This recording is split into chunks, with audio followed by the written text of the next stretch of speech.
കച്ചവടം പൊടി പൊടിക്കുന്നുണ്ട്, കണക്കിൽ നല്ല ലാഭവുമുണ്ട്.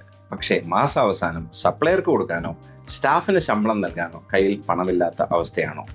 എങ്കിൽ നിങ്ങൾ ഒരു കാര്യം ശ്രദ്ധിക്കാതെ പോകുന്നുണ്ട്. കേരളത്തിലെ മിക്ക ചെറുകിട ബിസിനസ്സുകാരും നേരിടുന്ന വലിയൊരു ചതിക്കുഴിയാണിത്. ലക്ഷങ്ങളുടെ സെയിൽസ് നടക്കുന്നുണ്ടാകും, പേപ്പറിൽ നോക്കുമ്പോൾ ലാഭവും കാണാം, പക്ഷേ ബാങ്ക് അക്കൗണ്ടിൽ പണം കാണില്ല. ഇതിന് പ്രധാന കാരണം പ്രോഫിറ്റും ക്യാഷ് ഫ്ലോയും ഒന്നാണെന്ന് നിങ്ങൾ തെറ്റിദ്ധരിക്കുന്നതാണ്. പേപ്പറിൽ ലാഭം ഉണ്ടായതുകൊണ്ട് മാത്രം ഒരു ബിസിനസ് സുരക്ഷിതമാകില്ല. പണം യഥാർത്ഥത്തിൽ എപ്പോൾ നിങ്ങളുടെ കയ്യിൽ വരുന്നു എന്നതാണ് പ്രധാനം. ഞങ്ങൾ ബിസിനസ്സുകാരെ എപ്പോഴും ഓർമ്മിപ്പിക്കുന്ന ഒരു പ്രധാന കാര്യമുണ്ട്.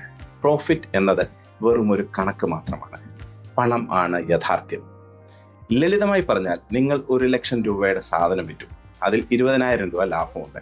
പക്ഷേ കസ്റ്റമർ ആ പണം തരുന്നത് ഒരു മാസം കഴിഞ്ഞാണെങ്കിൽ ആ 30 ദിവസവും നിങ്ങളുടെ ബിസിനസ്സിൽ പണമില്ല.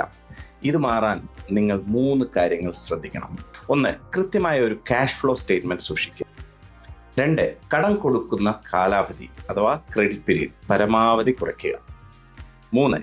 സാധിക്കുമെങ്കിൽ കസ്റ്റമേഴ്സിൽ നിന്ന് അഡ്വാൻസ് പേയ്മെന്റ് വാങ്ങുന്ന ശീലം തുടങ്ങുക. ലിക്വിഡ് ക്യാഷ് കയ്യിലുള്ള ബിസിനസ്സുകാർക്ക് മാത്രമേ ഏതൊരു സാമ്പത്തിക പ്രതിസന്ധിയും അതിജീവിക്കാൻ കഴിയൂ. ഓർക്കുക, profit is an opinion, but cash is reality.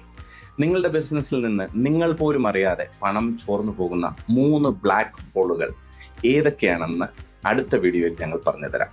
ഈ ഇൻഫർമേഷൻ ഉപകാരപ്പെട്ടെങ്കിൽ ഇപ്പോൾ തന്നെ ലൈക്ക് ചെയ്യുക, ബിസിനസ് സുഹൃത്തുക്കൾക്ക് ഷെയർ ചെയ്യുക.